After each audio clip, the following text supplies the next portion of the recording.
On a fateful August night in 1982, gunshots shattered the peaceful silence around a campfire at Wells Gray Provincial Park in Canada. As panic and screams filled the air, sisters Karen and Janet caught a glimpse of a shadowy figure approaching their tent. Moments later, they vanished without a trace. For months, Canadian authorities believed they had been killed along with their family. However, the truth behind this case would prove far more horrifying.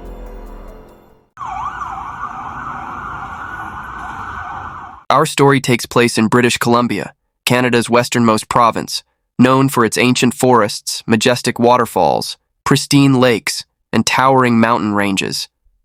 Drawn to this natural beauty, the Johnson family chose Wells Gray as their summer vacation destination. They sought peace and tranquility amid the wilderness. The Johnson family consisted of Bob, 44, and Jackie, 41, along with their two beloved daughters, Janet, 13, and Karen, 11. The story begins on Monday, August 11th, 1982. The Johnsons embarked on their camping trip, meeting Jackie's parents, George and Edith Bentley, who were waiting in their RV near the park entrance. They decided to set up camp at Face Christ, a remote area about 11 miles south of the park entrance, seeking privacy. While George, Edith, Bob, and Jackie settled into the RV's comfort, Janet and Karen were thrilled with their small tent outside. Wells Gray Provincial Park stretched endlessly before them, promising adventure and discovery. But in those peaceful moments, none could have predicted the tragedy lurking ahead. What should have been a wilderness paradise would soon become a scene of unimaginable horror when a deranged killer appeared, armed and ready to strike. In a single night, the Johnson family vanished without a trace, as if they had never existed, no clues, no messages, no calls left behind. On August 23, 1982, when Bob was supposed to return to work, his employer, Mr. Bonus, became concerned about his unprecedented absence. He immediately reported it to the Royal Canadian Mounted Police, RCMP. The situation was particularly suspicious because everyone knew Bob as incredibly reliable. In his 25 years of employment, he had never taken leave without proper justification, not even calling in sick once. Upon receiving the report, Canadian authorities launched a large-scale investigation. They meticulously interviewed family members and friends of the Johnson family. Through these interviews, investigators established a final timeline. August 6th was the family's last contact before beginning their ill-fated vacation. After that, as if a dark curtain had fallen, all communication ceased. The investigation team faced a perplexing question. How could a family of 6, along with a car and a bulky RV, vanish without a trace in the vast Wells Gray Provincial Park? Despite its size, the disappearance of such a large group with vehicles seemed impossible to explain. This wasn't the case of a single missing person. This was an entire family with transportation, all vanishing mysteriously. A massive search operation was immediately launched with the help of volunteers and modern equipment. Law enforcement combed through every corner of the park. However, after days of searching, there were still no signs of the Johnson family. When interviewing local gas station employees, police learned that the Johnsons had appeared to be in good spirits when fueling up before entering the park, with the daughters laughing and showing no signs of distress. This made the case even more puzzling. In 1982, before the advent of GPS technology and mobile phones, searching for a missing family in the vast wilderness of Wells Gray presented an enormous challenge. The search team had to consider all possibilities from an accident on the winding mountain roads to getting lost in the remote wilderness, to the heartbreaking possibility that their vehicle had plunged into one of the park's deep ravines. Then, on September 13th, a breakthrough occurred when someone contacted authorities reporting the discovery of a burned-out car while mushroom hunting in the park. The vehicle was later identified as belonging to the Johnson family. When Sergeant Mike Eastham and his investigation team arrived at the scene, they were struck by the overwhelming smell of burnt metal and rubber. Mike would later recall that the atmosphere carried an indescribable sense of foreboding, as if nature itself was whispering about the horrific crime waiting to be uncovered. Before them, Johnson's car was now just a blackened wreck, a twisted metal frame deformed by intense heat. The windows were shattered, door handles melted like tar, and the 4 tires were nothing but charred rubber.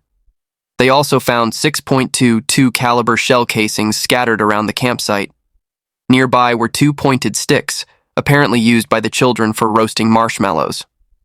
However, George's vehicle and equipment were nowhere to be found. As they examined the scene more closely, an even more horrifying truth awaited the investigation team. The car wasn't just a burned-out shell inside, were the tragic remains that exceeded human imagination. Preliminary reports indicated someone had been burned in the back seat. When investigators managed to open the deformed doors, a horrifying sight greeted them.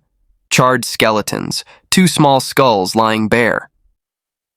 Immediately, the investigators' thoughts turned to Karen and Janet, the Johnson family's little angels. Sergeant Mike Eastham, who directly participated in examining the crime scene, couldn't maintain his composure at the sight. With a choked voice, he later recounted, "Even though we had prepared ourselves for the worst, what we witnessed still made us shudder.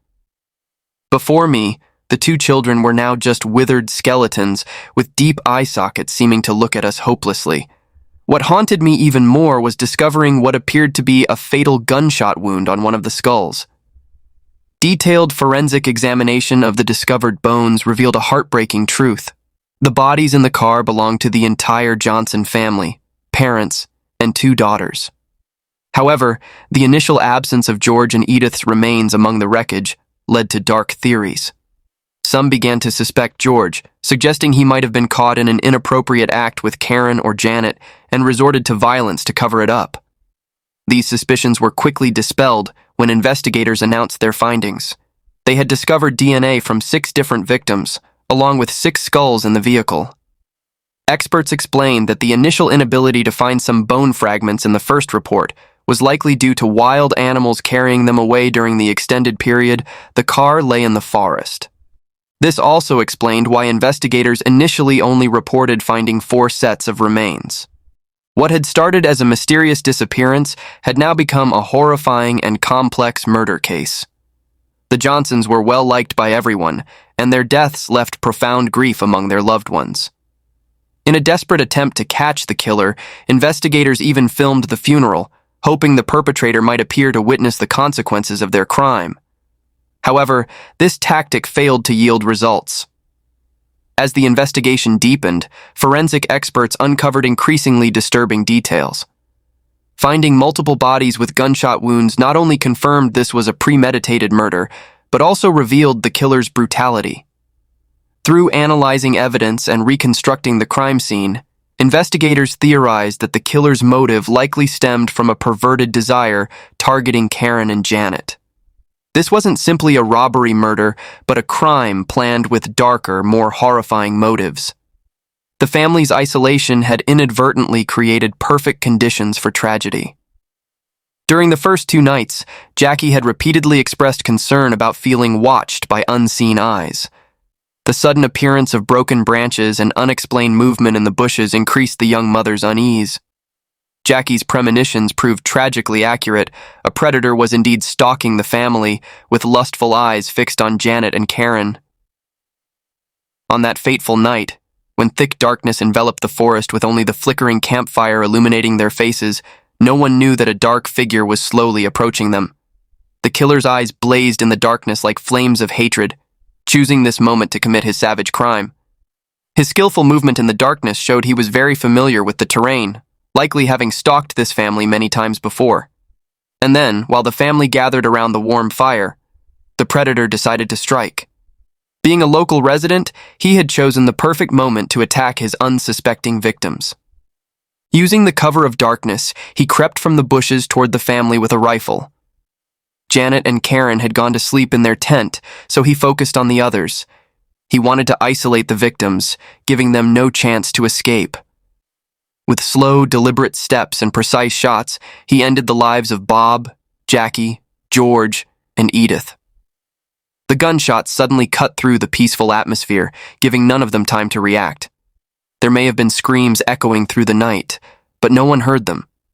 After dealing with the Johnson family adults, the predator approached the tent where Janet and Karen were resting. Whether he kept the girls alive for several days or held them somewhere remains unclear. What is certain is that after committing the murders, he used the family's vehicle to transport the bodies. One crucial aspect that needed clarification was when the Johnson family's car was burned.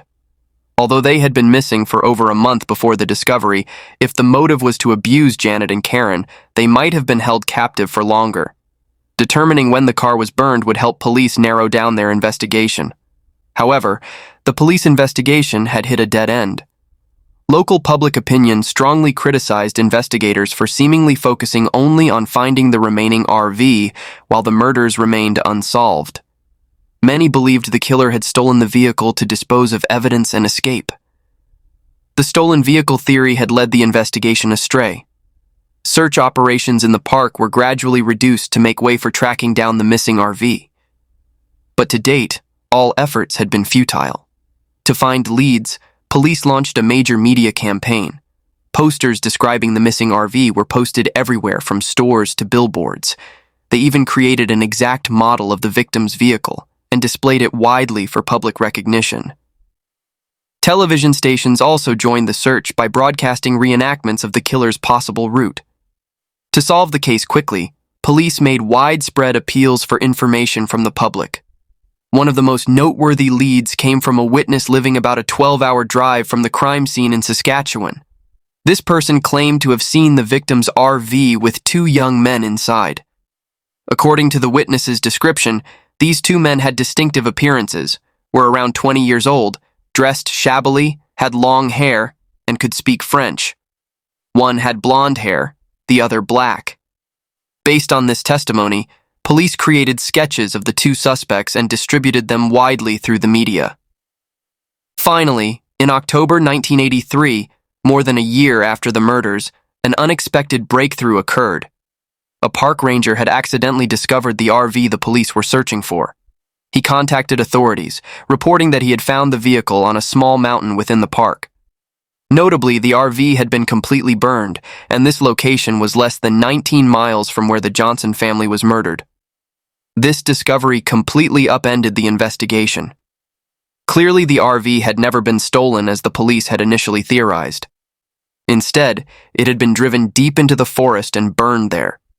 At this point, police were criticized for initiating an expensive nationwide chase while the RV had been lying just a short distance from the murder scene all year. With this new evidence, investigators were forced to review the entire case from the beginning. The choice of location to dispose of the vehicle in a remote, secluded forest area was no coincidence. It was a place few people knew about, far from regular tourist routes. This suggested the perpetrator was likely a local resident. The scope of investigation was narrowing, focusing on the small towns and villages surrounding Wells Gray Park, where the population had never exceeded 1,000 people. If any suspicious behavior had occurred in the past year, someone would surely have noticed. In such a small community, everyone knew each other, and any unusual activity would be easily detected. Starting with the area around Wells Gray Park, the investigation quickly uncovered a significant lead. A woman living near the crime scene revealed that the previous year, a man named David Shearing had attempted to change the registration of his Ford vehicle and wanted to repair a bullet hole in the door. This information raised suspicions about David Shearing's connection to the massacre. Although the investigation team couldn't rush to conclude that David was the killer, he was clearly a person of interest who needed thorough investigation. Before taking further steps, Sergeant Mike decided to carefully examine David's background. Could an ordinary man suddenly become a mass murderer, killing 6 members of a family? David Shearing was 24 years old, a young man who grew up in the peaceful countryside, connected to his family's cattle ranch. On the surface, David was an excellent student with special talents in mathematics and mechanical engineering. But behind that intelligence was a lonely soul. He rarely socialized, lived in isolation, and had very few friends. The rare occasions when he emerged from his shell were at dances or movie theaters, brief opportunities to integrate into the outside world. After graduating in 1977, David worked various jobs. Finally, he decided to pursue his passion for mechanics. However, his life was completely disrupted when his father, who had always supported his passion, died of a heart attack. His father's passing left David with deep emotional wounds. Leaving the family ranch, he moved to a small Canadian town that was in a development phase. There, he quickly found employment. However, instead of using his job to build legitimate wealth, David gradually fell into a life of crime.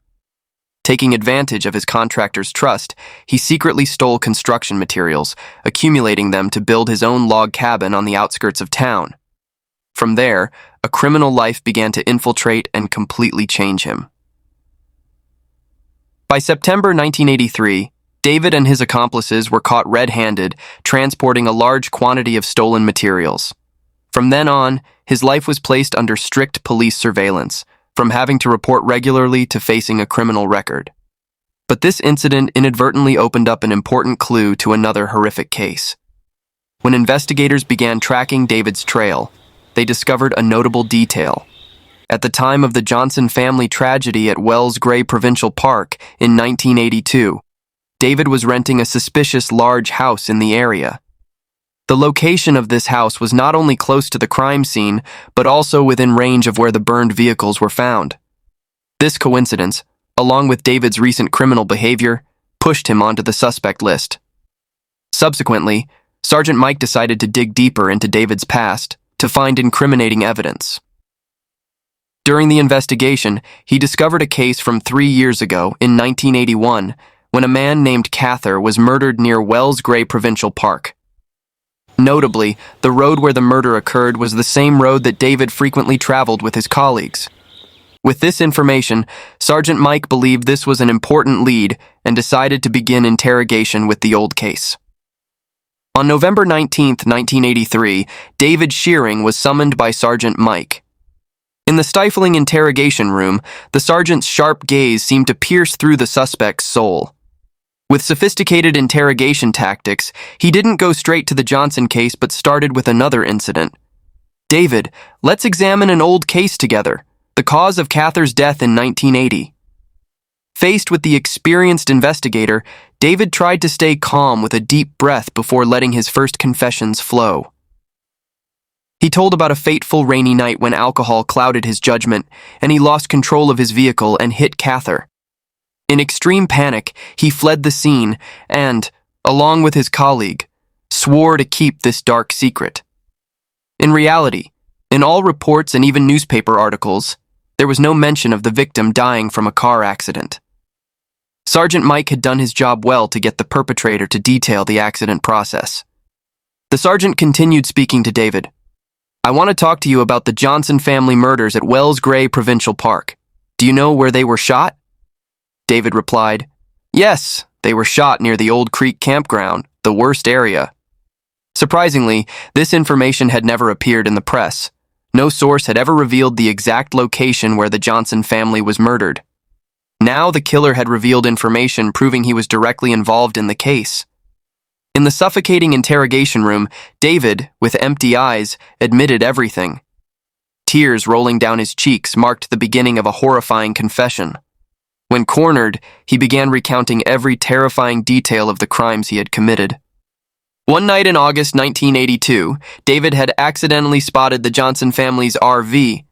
The area where they were staying and that RV had made him curious because their stopping point was usually unknown to tourists. He snuck into the forest, hiding behind thick bushes, observing the Johnson family gathered around the fire. However, a small noise made them aware of his presence. Feeling scared, David quickly retreated. The idea of an RV full of valuable possessions kept haunting his mind, compelling him to possess it. The next day, David took his rifle and returned to the campsite.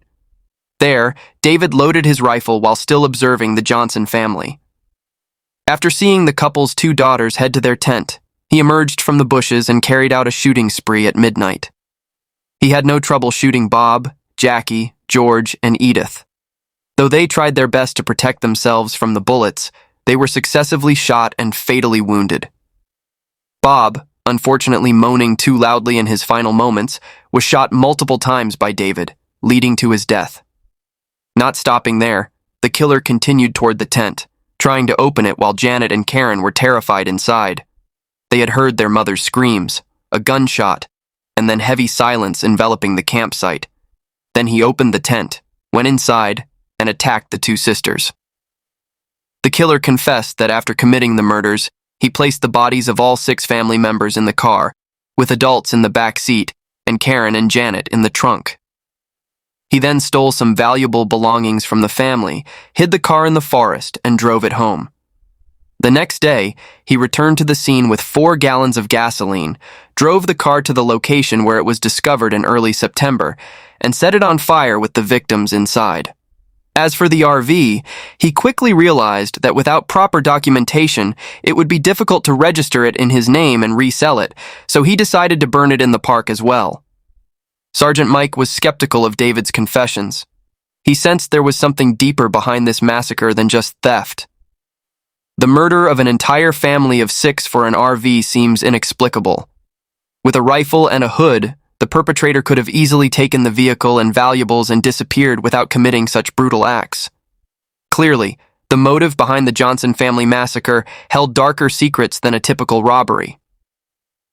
Initially, David tried to justify his actions by claiming they resulted from panic during the robbery. However, this explanation seemed unconvincing. Finally, Judge Mark Key stated during sentencing, "This is a savage case, an unforgivable act of cruelty. The defendant took the lives of 6 innocent people, a happy family, in a cold and calculated action. The Bentleys at their respectable age were enjoying their retirement with family.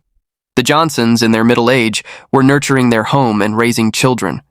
2 young girls with dreams and aspirations had their bright futures stolen." The scene at the campsite that day was horrific. A family enjoying warm moments together suddenly became the scene of a terrible massacre. The victims, completely surprised and defenseless, were brutally robbed of their lives. The defendant David, with selfish motives and unbridled greed, didn't hesitate to murder innocent people. The defendant's actions were not just a crime, but an offense against humanity. Finally, the court sentenced David Shearing to life imprisonment. This punishment could never compensate for the enormous losses the victims' families had suffered, but it was the harshest penalty the law could apply to deter and protect society from such brutal acts. David was sentenced to life in prison with no possibility of parole for 25 years. But Sergeant Mike believed that wasn't the real motive for the massacre. Therefore, after the sentencing, he visited the killer and proposed an interview, promising to support his future parole application. David, with a glimmer of hope, agreed. However, the sergeant quickly made it clear that David's cooperation was a prerequisite. He affirmed that the police had irrefutable evidence about what David had done to Karen and Janet. These would only be revealed in this interview, and as long as David denied it, his chance of freedom would remain distant. It's heartbreaking to think that Janet and Karen, 2 innocent young girls, had to endure ultimate suffering during that time. What remained of them were only traces of a tragic end. While the perpetrator might try to escape punishment, the images of the 2 young girls still haunted investigators. Finally, David revealed in the interview that he began having violent sexual fantasies as a teenager when he saw Karen and Janet. The clear motive wasn't the RV theft, but his attraction to Karen and Janet.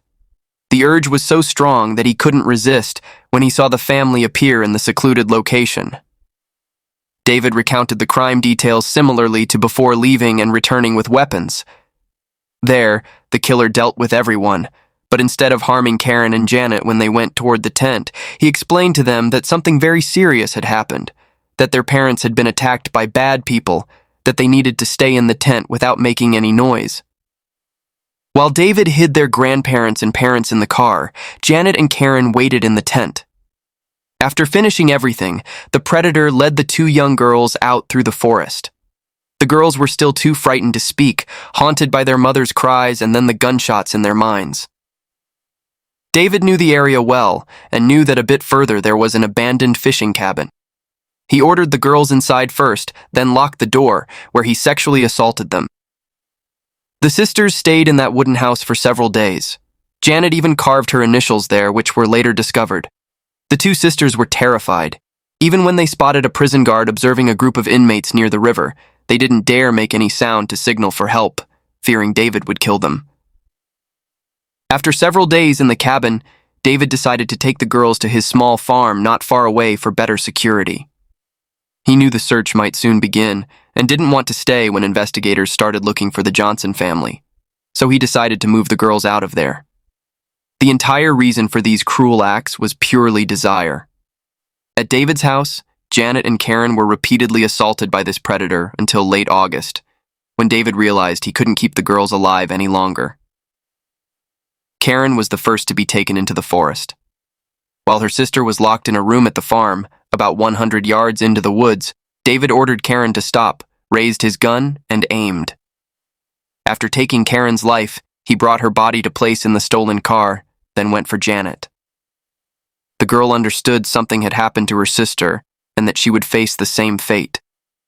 Afterward, David tried to use the victims' names to sell the vehicle, but feared detection, so he decided to burn it. That's why the incident was only discovered almost a month after it occurred. Later, killer David Shearing changed his name to David Ennis. He applied for parole in September 2008, but the parole board ruled that he still posed a danger to others and couldn't return to freedom due to his violent actions. In 2021, David's parole was again denied, and he remains imprisoned to this day. On August 25, 2016, in a peaceful Toronto suburb, a horrifying event unfolded. Police cordoned off the entire area after receiving multiple calls reporting a shocking attack. According to witnesses, a severely injured young man lay motionless on the street with an arrow lodged in his neck. Additionally, another man had managed to escape despite sustaining serious head injuries. He was the one who revealed that a massacre was taking place inside the house.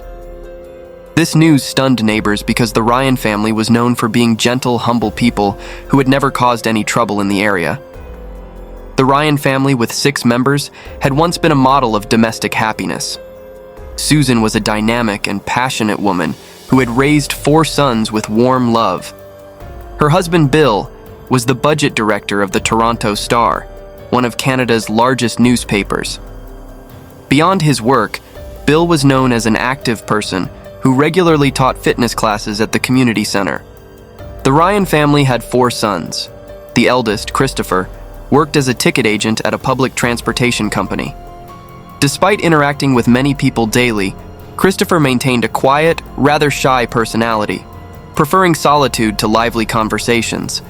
The third brother, Lee, was a talented individual with a passion for music, enjoying both guitar and drums. At the time, Lee was studying photography at Royalson School. The youngest brother, Alexander, though only 20 years old, had already achieved considerable success. He was attending a prestigious private school and was the family's pride. The second brother, Brett, was a vibrant young man with striking looks. He enjoyed performing in front of crowds, an extrovert with the ability to energize any atmosphere. However, behind that glamorous exterior lay sudden bouts of depression. Past trauma had left scars in his heart that were difficult to heal. Nevertheless, he remained a passionate man, ready to contribute to the community. In 2007, at age 26, Brett felt lost and lonely amid the hustle of life. His life then was like a gray painting, uncertain about the future. He decided to drop out of university. After several months of aimlessness, he had accumulated $60,000 in debt. To make a living, he accepted a terrible job that left him dissatisfied and even somewhat ashamed. Comparing himself to his successful friends and family expectations, he felt utterly inadequate. Each morning when facing his reflection in the mirror, Brett saw himself as a failure. The debts drove him to desperation. Despite these difficulties, he still tried to maintain a glamorous exterior by purchasing expensive items. The truth was, he was trying to prove himself, wanting to be admired by others. In desperation, Brett conceived an outrageous idea: robbing banks. By October 2007, when he saw no way out, he decided to execute this bold plan. He wasn't a cold-blooded criminal. Deep down, he still had a conscience. When thinking about going to prison and disappointing his parents, he felt conflicted. Therefore, Brett decided to carry out a robbery without causing injury to anyone, hoping to minimize risks and consequences.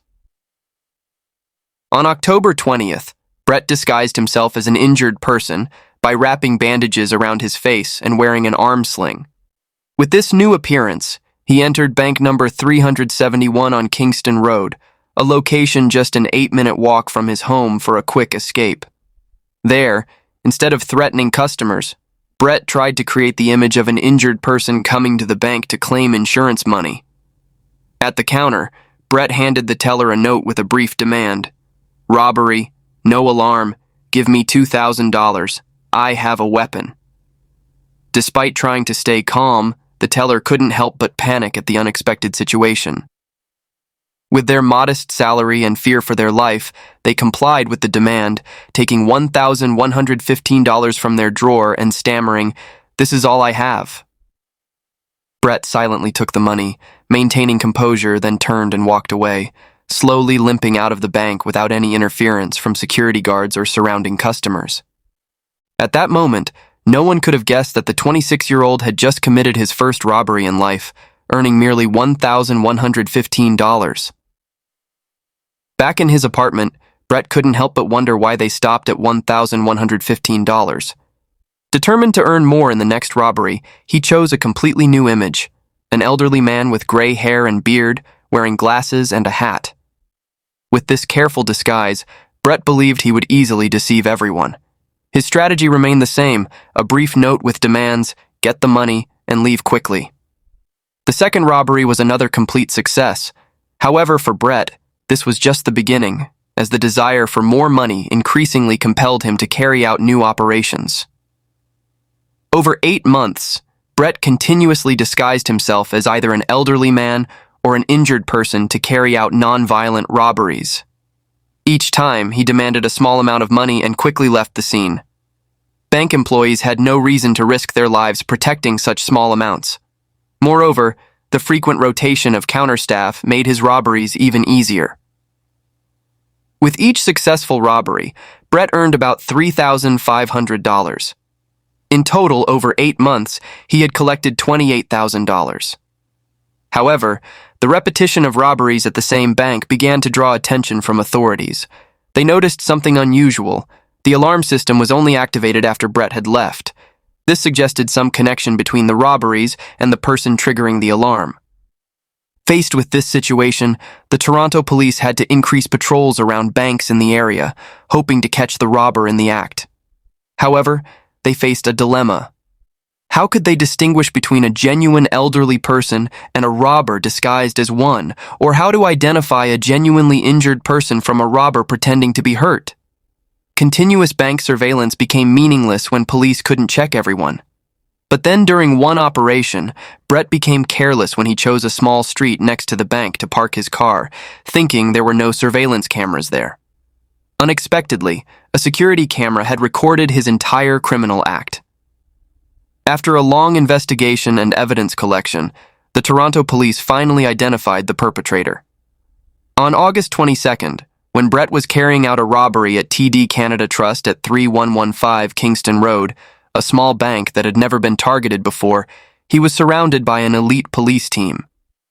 With clear images from surveillance cameras, officers easily recognized the robber and arrested him at the scene. After his arrest, Brett was detained while awaiting trial in January 2009 at the Ontario Court of Justice. For his family, especially his parents, this was an unbelievable shock. They had never faced such a serious legal situation before. The charge of bank robbery could result in a lengthy prison sentence. While awaiting the court's verdict, Brett's family continuously sent letters to the court, judge, and related judicial authorities.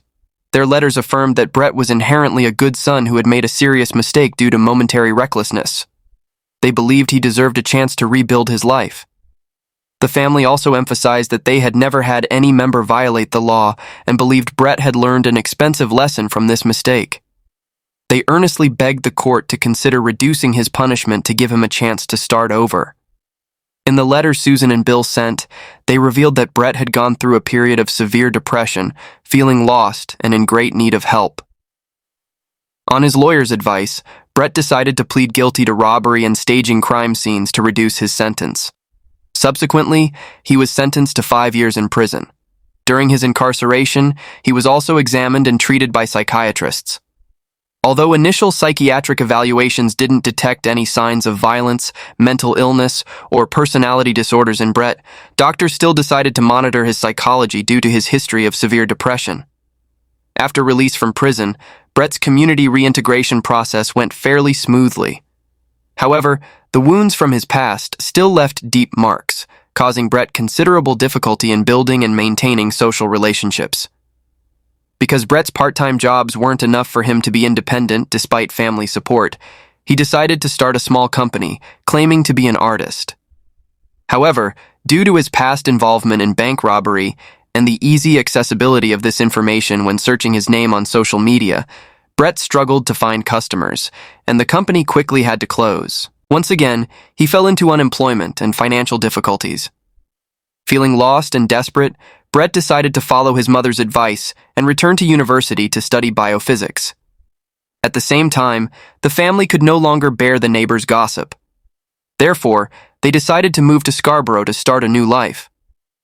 Brett's life proceeded quite peacefully until he met the love of his life. This seemingly ordinary romance would become the trigger for a series of tragic events that followed. In September 2011, through social media, Brett met and got acquainted with Kristen, a girl who frequently expressed special interest after seeing his photos. They quickly arranged their first meeting at a romantic lakeside location where Kristen owned an apartment. According to news articles, Kristen was a beautiful blonde, young, dynamic, and well-educated. She had graduated in sports physical therapy and owned a life many people dreamed of. The two quickly became a couple and regularly shared sweet moments on social media. Surprisingly, Kristen completely accepted Brett's past and showed no judgment. Their relationship seemed almost too perfect to believe. They frequently dated, went to dinner, and traveled together. Their life at this time seemed extremely happy. Brett continued his studies while dedicating time to nurturing their relationship. However, a crisis suddenly struck when Brett's father, Bill Ryan, passed away a year later. The sudden death of his father left a huge void in Brett's soul. He became closer to his mother and frequently helped her with housework. Besides studying, Brett worked part-time jobs to earn money to help the family. During the difficult months after his father's death, Brett and Kristen grew even closer. Their love helped him get through this difficult time. And then an important decision was made. Brett decided to propose to Kristen. Amid tears of happiness, Brett gave Kristen the ring. However, he was just a student, without stable financial conditions to build their dream home. Kristen completely understood Brett's circumstances and was willing to wait until their finances were more stable. However, Brett decided to drop out of school to focus on earning money for the wedding. To hide dropping out, Brett created a perfect act, making everyone, including Kristen, believe he had graduated from university. He forged credentials and created a perfect story to convince everyone. In 2016, Brett found a stable job at a company in Toronto. He eagerly shared this good news with Kristen and his mother. However, the joy didn't last long as Brett received an email from the company, informing him that they had discovered his criminal past. Consequently, they refused to cooperate and terminated all contact. To hide the truth, Brett continued weaving a web of lies. He claimed he was still working for the company, even describing his work as remote. Kristen didn't suspect anything and completely trusted Brett's words. In fact, the concept of remote work was quite novel at that time and not widely common. However, maintaining these lies became increasingly burdensome. Brett had to spend countless hours in front of the computer screen, creating various fake evidence to prove he was working. Each passing day, his life sank deeper into stress and exhaustion, always facing the fear of his lies being exposed. Believing Brett had a stable job in Toronto, Kristen began planning for their wedding day. The wedding was set for September 16, 2016, at a very luxurious restaurant in Toronto. The couple even went house hunting together, excited about building a home for themselves. During house viewings, Brett deliberately found minor flaws to prevent Kristen from signing contracts.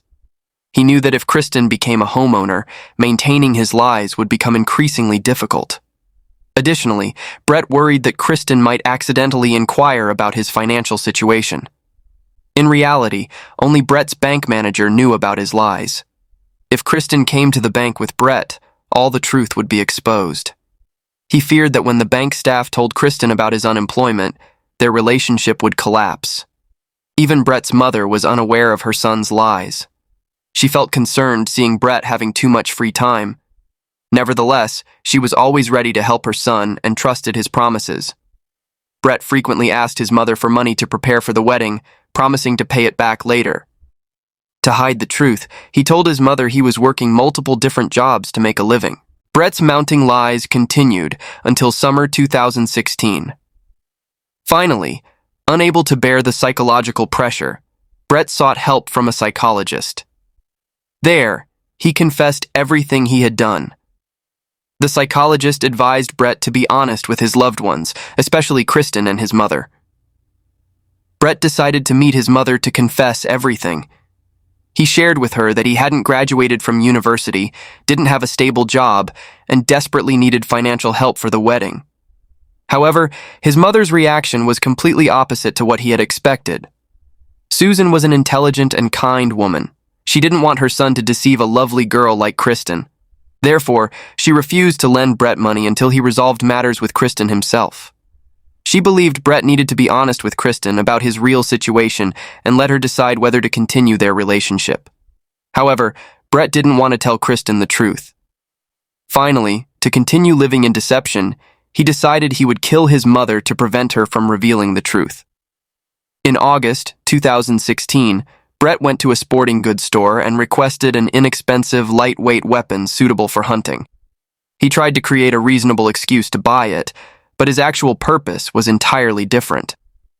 The salesperson showed Brett a Banner Ricer 351 crossbow, quite suitable for his limited budget. With a shooting speed of up to 93 miles per hour, this crossbow had enough power to execute Brett's dark plans. In the following days, Brett still frequently visited his mother. The relationship between mother and son remained tense, but deep down, Brett still knew he needed to find the right time to talk to Kristen clearly. To prepare for things getting out of control, Brett decided to hide the crossbow in his mother's garage. He thought this was the safest place to store the weapon and would be easy to retrieve when needed. With this crossbow, Brett felt ready to face any situation. The wedding was approaching, and pressure weighed heavily on Brett. His mother increasingly urged him to be honest with Kristen. Brett knew he couldn't avoid it forever. He had to make a final decision: continue living in lies or face the truth and bear the consequences. On the morning of August 25th, 2016, Brett and Kristen woke up as usual. Kristen left for work at 7:30 a.m. Brett stayed alone in the apartment pretending to work diligently at his computer, but his mind was wrestling with chaotic thoughts. If his mother didn't change her decision, events would unfold according to his planned scenario. To create an airtight alibi proving he was home if suspected, Brett set up a complex automated system in the apartment. First, he secured the laptop to the wall using two 4-pound weights. Next, a wooden spoon was attached to the blender's mechanical arm, adjusted to hit the enter key on the keyboard. He set up a timer that would trigger the mechanical arm to press enter, automatically opening a pre-prepared YouTube video. Of course, if police came to the scene, they would find the spoon far from the keyboard and might think it had been moved. Brett's plan became increasingly complex. Besides the automated system, he prepared 2 mobile phones. These phones were programmed to send 2 different messages at the exact time of the murders. To ensure authenticity, Brett would need to manually trigger the message sending. He designed a simple system using household items to activate the phone's screens and keyboards. Thanks to these systems, Brett would be able to prove he was at home when the massacre occurred. After completing all preparations, Brett gathered a wig, hat, and clothes for disguise. He would use this outfit to leave the crime scene unrecognized. To avoid being captured by surveillance cameras, Brett carefully studied the camera angles in the building and, learning from his mistakes in the bank robberies, planned his movements carefully. After completing all preparations, Brett began executing his plan. He decided to walk down 14 flights of stairs and sneak out of the building through the back alley. From there, he would head to Scarborough Center and then take a bus to his mother's house. At exactly 10 a.m., Brett appeared at Susan's door. He directly asked his mother if she had changed her mind, whether she would agree to fund the wedding without telling Kristen. Susan remained firm in her refusal. Immediately, a violent argument erupted between mother and son. The arguing grew so loud that neighbors took notice. Feeling the situation escalating, the frightened mother quickly called her eldest son, Christopher, asking him to come and intervene. Faced with his mother's determination, Brett understood he could never change her mind. With the wedding approaching, Brett felt desperate because he couldn't afford it. He feared Kristen would discover the truth and call off their engagement. In desperation, Brett ran to the garage where he had hidden the crossbow and returned to attack his mother. His fists rained down on the mother who had loved and helped him through difficult times. Then, Brett searched for a rope in the garage and began strangling her. At that moment, Brett only thought about concealing the truth, caring about nothing else. Knowing his brother Christopher would arrive soon, Brett frantically loaded the crossbow, hid in the garage, and waited for Christopher to appear. When Christopher entered and saw his mother lying lifeless on the ground before he could react, Brett shot him in the neck, causing immediate death. As a precaution, Brett decided to hide his mother's and brother's bodies behind the garage. But while dragging them away, he heard noise from inside the house. It was his youngest brother Alexander returning from work. Without time to reload the crossbow, Brett grabbed a brick and rushed to strike Alexander's head. Stunned by the sudden pain, Alexander instinctively pushed his brother away. Alexander tried to escape the house while holding his wound, but due to its severity, he collapsed in the alley. At that moment, Lee also appeared. He had been taking an afternoon nap in the house and had just woken up hearing screams in the living room. Lee went outside and saw Alexander lying in a pool of blood. He quickly ran back inside to call emergency services. When he entered the house, he encountered Brett, who hadn't yet reloaded his crossbow and was cleaning up the crime scene and retrieving the used crossbow. Upon seeing Lee, Brett immediately attacked him, and a struggle ensued with both sides throwing objects at each other. Then, Brett shot Lee in the head, stunning him. Taking advantage of this opportunity, he went to get another arrow, but when he returned to the room, Lee was gone. He had managed to escape and was now in front of a neighbor's house, warning the entire neighborhood that his brother Brett was going berserk and attacking everyone in the family, before losing consciousness. Everything was over for Brett. He knew clearly he had no escape route left. He had just massacred 3 family members, his mother, his brother Christopher, and his brother Alexander. Lee was currently unconscious, and when he woke up, he would identify who had caused all this. Finally, Brett sat down in front of the house and allowed himself to be arrested without any resistance. When police arrived at the scene, he coldly confessed, "I used the crossbow to kill them." With the complex developments and rapid pace of the case, the legal proceedings would certainly not be simple. Brett's defense lawyer negotiated a plea deal for him. If fully convicted, Brett would face the death penalty. But the lawyer tried to persuade Brett to plead guilty to less serious charges. First, Brett admitted to attacking his mother but claimed it was an accident during an argument. He said he had accidentally strangled her after trying to threaten her with an arrow. However, finding a series of evidence showing Brett had carefully prepared to create an alibi made the court doubt the randomness of this incident. Second, Brett agreed to plead guilty to intentionally taking his brother Christopher's life. He had ambushed and killed Christopher with an arrow. Finally, Alexander's death was claimed to be an accident. Brett testified that he had no idea Alexander would be at the scene. At the hearing, Brett would read a prepared letter expressing regret for his wrongful actions. He emphasized that he was extremely remorseful and wanted to make amends for the mistakes he had caused. The judge showed sympathy for the killer's apology. Brett cried, trying to portray the image of a repentant person, though it was apparent he was trying to demonstrate remorse. But was it genuine? Many people believed Brett was simply putting on an act to reduce his punishment. Not only his own family, but even those close to the Ryan family had turned their backs on him. They could never forgive the cruel actions Brett had committed. After the trial in July 2017, Brett Ryan was sentenced to life imprisonment. In the early hours of July 23, 2015, a 911 dispatch center in Broken Arrow, Oklahoma received a frantic call from a 12-year-old boy. In a panic-stricken voice, he reported that one of his older brothers had lost control and was attacking family members with an axe. While he was still on the phone, there was the sound of a door opening, followed by a terrifying scream, and then the call went dead. This is the story of Robert and Michael Bever, two brothers who had been harboring plans to murder their entire family for months before the tragedy unfolded. The Bever family lived in a large two-story house at 709 Magnolia Court. The household consisted of David Bever, 52, his wife April Bever, 44, and their 7 children: Robert, 18, Michael, 16, Crystal, 13, Daniel, 12, Christopher, 7, Victoria, 5, and Autumn, 2. The Bevers lived an extremely isolated life. Neighbors rarely saw them, and if anyone asked about the family, the only response was that they were unusually reclusive. David and April constantly instilled in their children the belief that the outside world was dangerous, to the point where none of the children were allowed to attend school. Instead, April took on the responsibility of homeschooling, though the quality of education was questionable, as she simply downloaded worksheets from the internet for the children to complete on their own. This isolation and disconnection from the outside world would prove to be a crucial element in this tragedy. Confined within the walls of their home with no external contact beyond their immediate family, the children were deprived of basic social experiences and norms. Without real-world interactions, their sense of right and wrong became distorted, making them more susceptible to negative influences.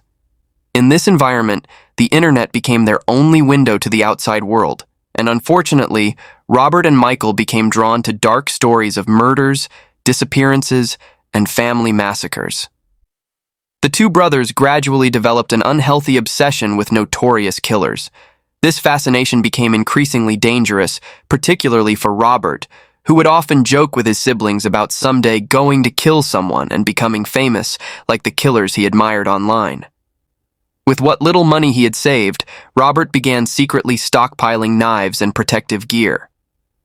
Crystal, their 13-year-old sister, noticed her brother's disturbing behavior and tried to warn their mother, April, but she dismissed these concerns, saying it was normal for teenage boys to have such interests.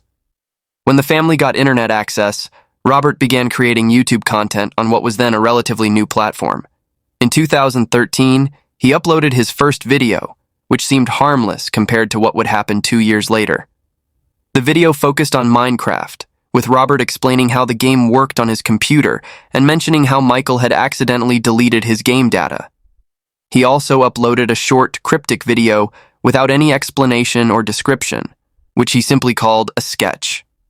While the content was unclear, his presence on YouTube showed Robert's early attempts at gaining an online presence before his descent into horror. It's a tragic irony that Robert, who once sought attention through online videos, would choose to massacre his family instead. The nightmare began around 11:30 p.m. on July 22, 2015. Everyone in the house was in their own space, completely unaware of the impending tragedy. The 3 youngest children, Christopher, Victoria, and Autumn, were sound asleep. In the master bedroom, David was dozing off in front of the television. In the living room, April and Crystal were watching an evening program together. Meanwhile, in another room, Robert and Michael were quietly preparing for the bloodbath they had been planning for so long. On their bed lay an array of knives, and they were wearing body armor. Tonight, after months of waiting, they had decided to turn their dark intentions into reality. Before midnight, April asked Crystal to tell her brothers to do the dishes. Following the family's chore rotation schedule, it was Robert and Michael's turn that evening. Crystal walked to her brother's bedroom, opened the door slightly, and discovered them wearing strange protective gear. At her young age, she didn't realize anything was amiss and entered the room. Robert and Michael were caught off guard. They hadn't expected this interruption and hadn't established any specific signals to begin their attack like they'd seen in documentaries. Michael turned to Robert and whispered, "We have to do it now." Robert replied, Yes. With chilling calmness, they began their horrific plan, with their 13-year-old sister becoming their first victim. Michael lured Crystal by claiming he had a new computer game to show her. Unsuspecting, she approached the screen. While Michael pretended to open tabs on the computer, Robert silently approached his sister with a knife ready. In a clumsy attempt, Robert tried to place the knife against Crystal's throat and strike, but real life proved different from movies. Taking someone's life requires a level of brutality that Robert wasn't prepared for. According to forensic analysis, to fatally wound someone with a knife requires significant force, similar to surgical precision, as victims don't always die immediately. Blood flow to the brain must be completely stopped. Robert didn't know this, and despite his efforts, his initial attack wasn't immediately fatal. Crystal remained conscious and began to feel the horrific pain.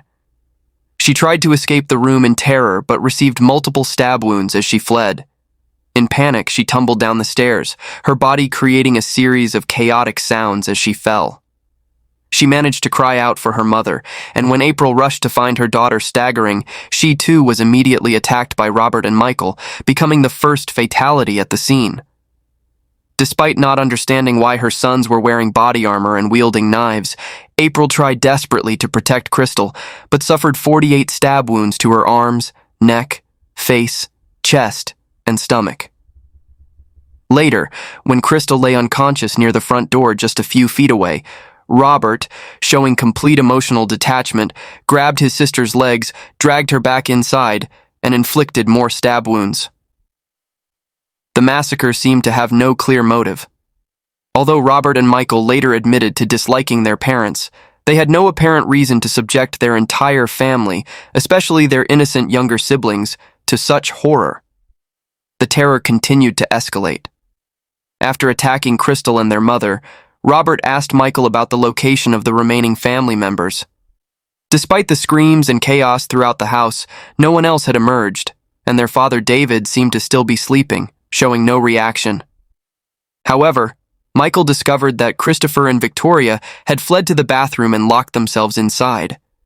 Michael was determined not to let anyone survive, wanting to surpass the notorious killers he idolized from documentaries. Michael approached the bathroom door, tried to open it, and whispered to Christopher, "Open the door, Robert will hurt me." Trusting his brother, Christopher opened the door, only to immediately realize his mistake when he saw Michael standing there with a knife. No cry for help could save Christopher and Victoria now. Without hesitation, Michael inflicted fatal wounds on both children, each receiving approximately 20 stab wounds, killing them instantly. Throughout this chaos, their father David remained asleep in his room, unaware that his wife and children were being systematically murdered. Despite the strange noises from the stairway, he hadn't checked what was happening, completely oblivious to the tragedy unfolding in his own home. Much later, after hearing the unusual sounds, David finally woke up. Still groggy from his short sleep and not fully alert, he stepped out of his room trying to understand what was happening in the house. At that moment, he encountered Robert, who quickly attacked him with 28 stab wounds. David fell to the floor with no chance to defend himself. At this point, only 3 members of the Bever family remained alive. 2-year-old Autumn still sleeping in her room. Crystal, who despite severe injuries and blood loss was fighting to stay conscious.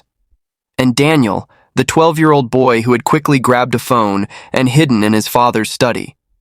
It was Daniel who would later be hailed as a hero for calling emergency services and helping to prevent the massacre from continuing.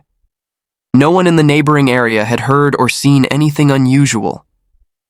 Daniel, hiding under his father's desk, made the crucial 911 call that would later be released to the public. In this brief call, the boy whispered, "Help, help. My brother is attacking my family. Please help." Shortly after, the door to the room apparently opened. Despite his terror, Daniel pleaded with his brothers, but tragically, he was attacked with 21 stab wounds to his stomach, chest, head, neck, and back. Thanks to Daniel's call, police quickly dispatched a rapid response team to the scene. When the first officers arrived, they witnessed a horrific scene. They found Crystal who, despite severe injuries, was still breathing and managed to whisper that her two brothers were the attackers. Police immediately secured the area and deployed K-9 units to track down Robert and Michael. The brothers, who didn't have driver's licenses and couldn't steal their parents' car, were still in the vicinity. The heavily wooded area and darkness made the search more challenging. After about 10 minutes of fleeing, Robert and Michael were found hiding less than half a mile away under a small creek. They were completely lost, with no concrete escape plan. Eventually, both were forced to surrender when cornered by the K-9 units.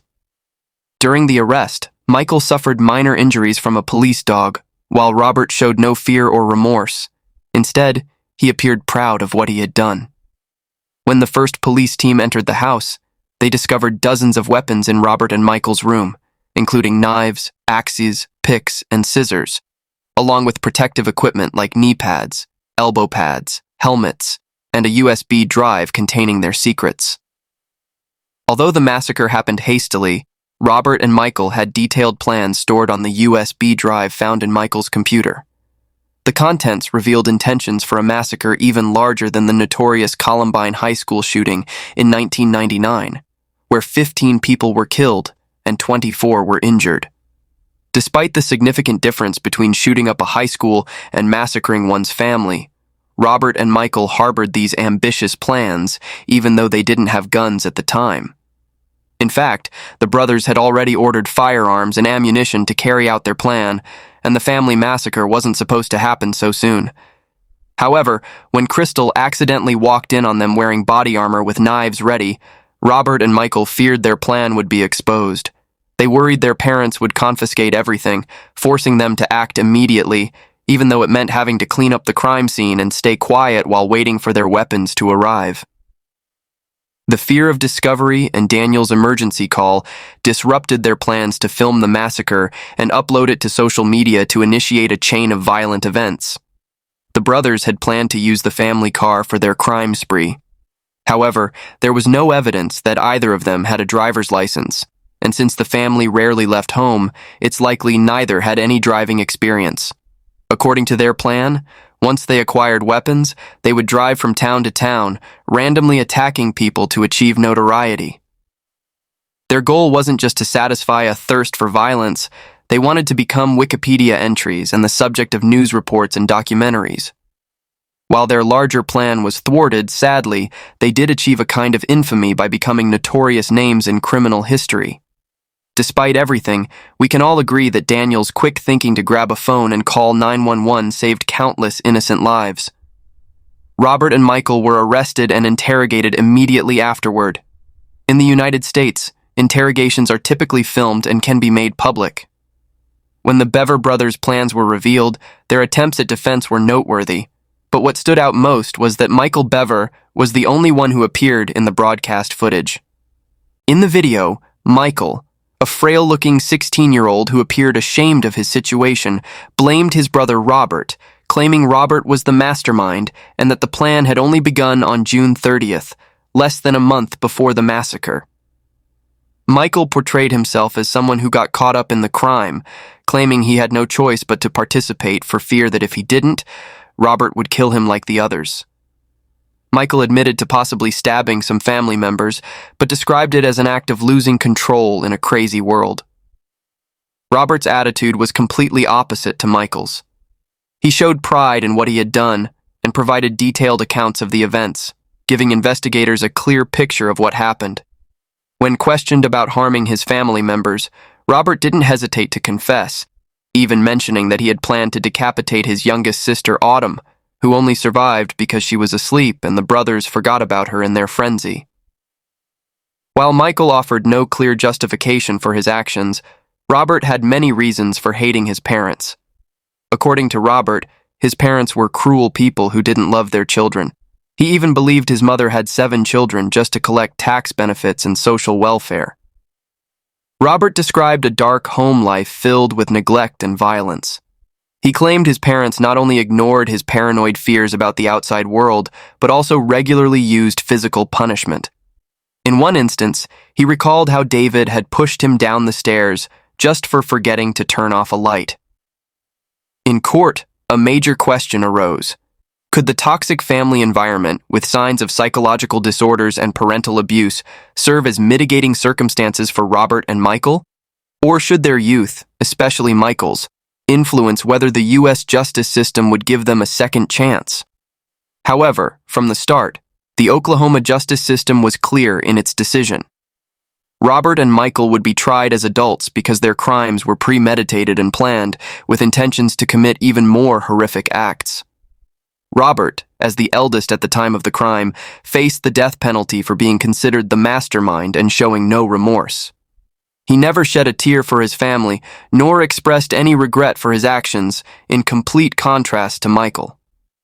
Realizing his complete failure, Robert attempted suicide in his cell on June 17, 2016, but was discovered and saved by a guard. After this unsuccessful attempt, Robert decided to plead guilty. Initially, both Robert and Michael had pleaded not guilty despite overwhelming evidence. They were caught at the scene, their detailed plans were found on the USB drive, and their fingerprints were everywhere. During interrogation, they confessed to the details but refused to plead guilty, perhaps hoping to use mental illness as a defense and promising not to reoffend.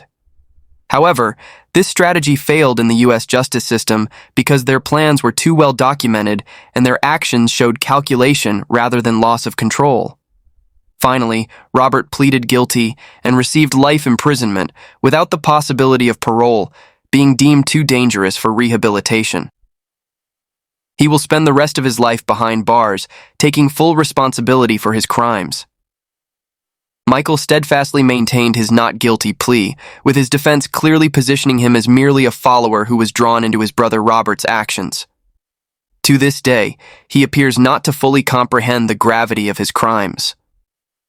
One might be tempted to believe his defense, if not for the drawings discovered in his notebook, depicting weapons and murdered victims. Despite his seemingly gentle appearance, this evidence showed that Michael, like Robert, was fully committed to their brutal plan. On August 9, 2018, at age 19, Michael was sentenced to life in prison, but with the possibility of parole after 38 years, contingent upon favorable psychological evaluations. He could potentially be released by 2050. Meanwhile, Crystal and Autumn were adopted by other family members with the hope that they would grow up in a safer environment and never follow the dark path chosen by their brothers. The story of Robert and Michael Bever ends in profound sadness, with no explanation other than the brutality they learned from true crime documentaries and stories about serial killers on the internet. This case clearly raises serious concerns about proper parenting and the importance of monitoring children's internet access. And that's it for today's 3 cases. What do you think about these 3 cases? Share them in the comments below. Don't forget to like and subscribe to support our channel. Thank you for watching and see you in the next videos.